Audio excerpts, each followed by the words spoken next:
This is your Fox 10 News Now update. Hi everyone, Eric Reynolds with your Fox 10 News Now update. The coronavirus pandemic is showing no signs of slowing down. The United States surpassing another grim milestone.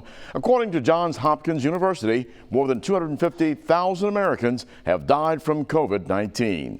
And there are also more than 11 million confirmed cases of COVID-19 in the U.S.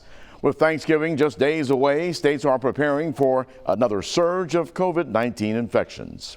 Health leaders in Alabama are also sounding the alarm over the rising number of COVID-19 cases in the state ahead of Thanksgiving as well. They say that many of the new cases in Alabama are coming from the northern part of the state. But they say that Mobile is also seeing a surge in cases and more hospitalizations. Two Alabama doctors are now sharing their concerns as the holiday season is setting up to be potentially the worst wave of the virus yet. Our ability to contain the virus has been lost. We have everything necessary to have a disaster between now and the end of December. We're approaching the numbers that we were seeing in July. We are simply continuing to experience really borderline out of control community transmission. Officials say the vast majority of healthy people who get COVID will survive. Doctors say, though, the virus is most dangerous for the elderly and people with underlying health conditions. Officials identifying the worker killed in a train accident in Pritchard. According to the city, Dexter Earl Scott from Laurel, Mississippi, died after a train hit a crew working on the tracks at I-165 and Wilson Avenue on Tuesday.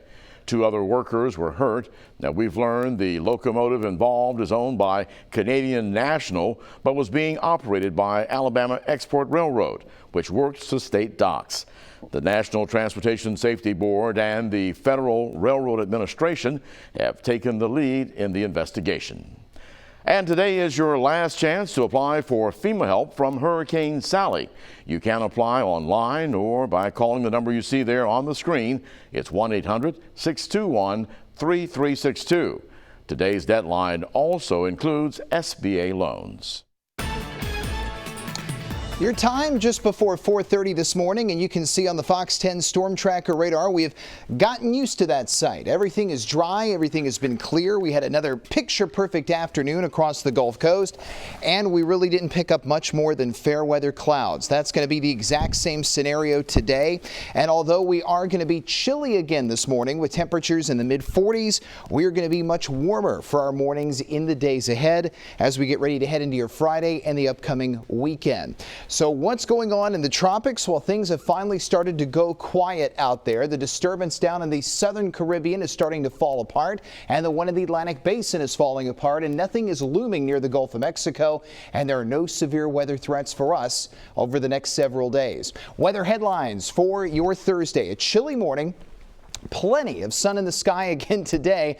And as far as rain, there's going to be a little bit of that as we head in toward the beginning of next week. We go through the Fox 10 Futurecast. A few clouds begin to work their way on shore for today and for tomorrow. But most of the rain stays to the south in the open waters of the Gulf, with no major issues expected as we head in throughout today, tomorrow, or as we begin your Saturday. Here's a look at how the next 7 days stack up. The high today, like yesterday, will be near 70. But then look what happens tomorrow and into the weekend. The highs jump to the mid to upper 70s. The morning temperatures jump to the mid 50s. And then we get a minor rain chance back as we head in towards next week. And the high temperatures will get a few degrees cooler. We'll have weather updates throughout the day right here on Fox 10 News Now.